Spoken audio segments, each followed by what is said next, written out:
আসসালামু আলাইকুম।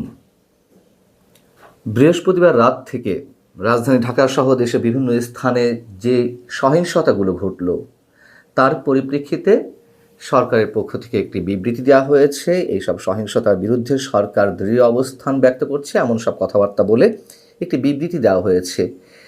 যে বিবৃতিটি দেওয়া হয়েছে তাতে যেসব শব্দ উল্লেখ করা হয়েছে, প্রশ্ন হচ্ছে সেই সব কথাবার্তায় বা সেই বক্তব্যে সরকার নিজে কতটা বিশ্বাস করে, সেটি অনেক বড় প্রশ্ন। আমি সে বিষয়ে আসছি, তার আগে আমরা একটু দেখে নিতে চাই ইনকলাব মঞ্চের আহ্বায়ক শরীফ ওসমান হাদির মৃত্যুর প্রতিক্রিয়ায় রাজধানী ঢাকা সহ সারা দেশে যে সহিংসতাগুলো ঘটল তার সংক্ষিপ্ত কিছু তুলে ধরতে চাই আপনাদের সামনে। এবং প্রথমেই বলতে হয় যে দেশের সবচেয়ে বড় দুটি গণমাধ্যম প্রথম আলো এবং ডেইলি স্টারের ভবনে যে তাণ্ডব চালানো হলো, ভাঙচুর চালানো হলো, অগ্নিসংযোগ করা হলো, আপনারা সবাই সব কিছুই জানেন। লুটতরাজও করা হয়েছে এবং সবচেয়ে বড় কথা হচ্ছে আমরা পুলিশের অদ্ভুত আচরণ দেখলাম। অদ্ভুত না বলে আমরা এগুলো স্বাভাবিক আচরণই বলতে পারি। সময় মতো সেখানে কেন পুলিশ উপস্থিত হলো না, এটি আমার কাছে কোনো প্রশ্ন নয়। আমরা এসব আচরণ দেখে অভ্যস্ত। বরং বিবিসির পক্ষ থেকে যে একটি মন্তব্য করা হয়েছে সেটি বিস্ময়কর। সহিংসতা ঘটার পরে বিবিসির পক্ষ থেকে সংশ্লিষ্ট দুটি থানার ভারপ্রাপ্ত কর্মকর্তাদের খোঁজা হয়েছিল, যোগাযোগের চেষ্টা করা হয়েছিল। ধানমন্ডি থানা এবং তেজগাঁও থানা ভারপ্রাপ্ত কর্মকর্তাদের কাউকে খুঁজে পায়নি বিবিসি। এবং বিবিসির পক্ষ থেকে যে ফোন দেওয়া হয়েছিল সেই ফোন ধরেছিলেন সংশ্লিষ্ট থানার ডিউটি অফিসাররা। তো নানান ধরনের প্রশ্নে তারা তো কোনো উত্তর দিতে পারেনি।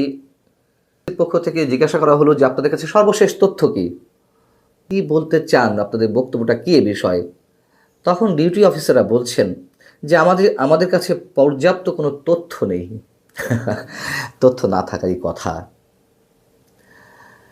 আমরা দেখলাম যে পরবর্তীতে আবার ধানমন্ডি 32 নম্বরে আবারও অগ্নিসংযোগ করা হলো, ভাঙচুর করা হলো। এটি নিয়েও কোনো মন্তব্য নেই, তবে ফেসবুকে নানান ধরনের লেখালেখি হচ্ছে তো এইসব ঘটনাকে কেন্দ্র করে। তার মধ্যে একজন একটি মন্তব্য করেছেন, অরিন নাম করে একজন। তিনি বলছেন যে এত কিছুর কি দরকার, 32 নম্বরে যা কিছু অবশিষ্ট আছে সব তো গুঁড়িয়ে দিয়ে পাউডার করে দিলে হয়ে যায়। ছায়ানটের কার্যালয় ভাঙচুর করা হলো, অগ্নিসংযোগ করা হলো। শাহবাগে আন্দোলনরত যারা ছিলেন তাদের একটি অংশ কারওয়ান বাজার থেকে ধানমন্ডির দিকে চলে এলো, সেখান থেকে আবার কেউ কেউ ঐতিহ্যবাহী সাংস্কৃতিক সংগঠন ছায়ানটের বিল্ডিংয়ে ঢুকে ভাঙচুর করলো এবং ভবনের জিনিসপত্র বাইরে এনে আগুন ধরিয়ে দেওয়া হলো। প্রশ্ন হচ্ছে ছায়ানট কেন? 32 নম্বর ভাঙচুর করা হচ্ছে, 32 নম্বর অগ্নিসংযোগ করা হবে,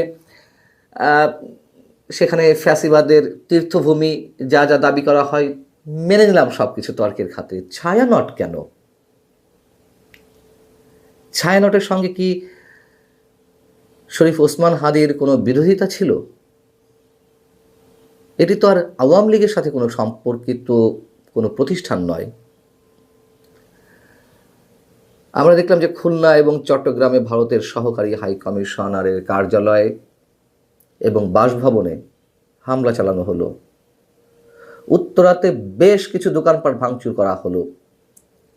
ধর্ম অবমাননার অভিযোগে এর মধ্যে আবার বৃহস্পতিবার রাতে ময়মনসিংহের ভালুকাতে এক হিন্দু যুবককে পিটিয়ে হত্যা করা হলো, তাকে গাছের সঙ্গে ঝুলিয়ে রাখা হলো। পরবর্তীতে আবার সেই নিথর দেহ, ওই হিন্দু যুবকের লাশ পুড়িয়ে ফেলা হলো।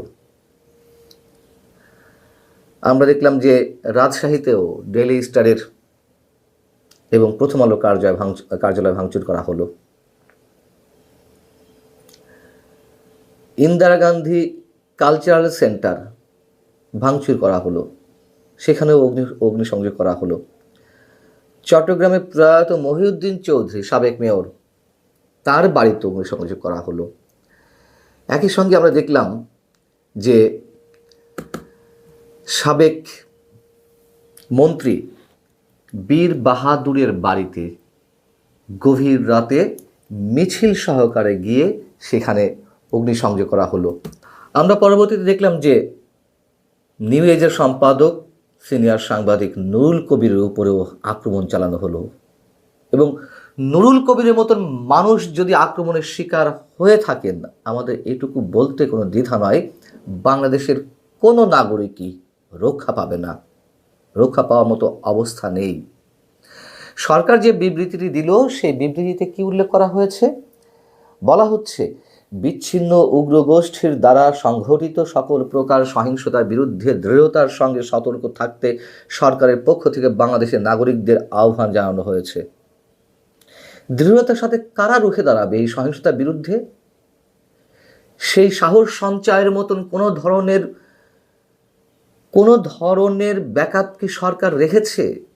সরকার যারা সাহসিকতার সঙ্গে এই সব সহিংসতার বিরুদ্ধে রুখে দাঁড়াবে, তাদের রক্ষায় সরকার যে কিছু করতে পারে তার কি কোনো প্রমাণ গত 16 মাসে রেখেছে? এখানে বলা হচ্ছে যে আমরা সহিংসতা, ভীতি প্রদর্শন, অগ্নিসংযোগ এবং জানমাল ধ্বংসের সকল কর্মকাণ্ডকে দৃঢ়ভাবে ও দ্ব্যর্থহীনভাবে নিন্দা জানাই। দেশের ইতিহাসের এই সংকটময় সময়ে আমরা একটি ঐতিহাসিক গণতান্ত্রিক রূপান্তরের মধ্য দিয়ে অগ্রসর হচ্ছি। যারা বিশৃঙ্খলাকে পুঁজি হিসেবে নেয় এবং শান্তির পথকে উপেক্ষা করে, এমন অল্প কয়েকজনের কারণে এই অগ্রযাত্রা আমরা কোনোভাবেই ব্যাহত হতে দিতে পারি না এবং দেব না। সব কিছুর পরে এবং আগে অন্তত সরকারকে একটু শুভেচ্ছা জানাতে চাই, সাধুবাদ জানাতে চাই যে তারা শেষমেশ যারা এগুলো করছে তাদেরকে উগ্রবাদী হিসেবে চিহ্নিত করার চেষ্টা করেছে। এটুকুই আমরা খুশি, এটুকুতেই খুশি।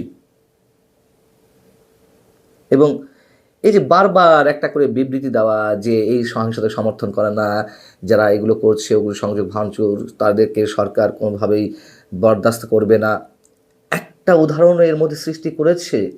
যেসব ব্যক্তিরা এগুলো করে আসছে তাদের কাউকে আজ পর্যন্ত আটক করা হয়েছে।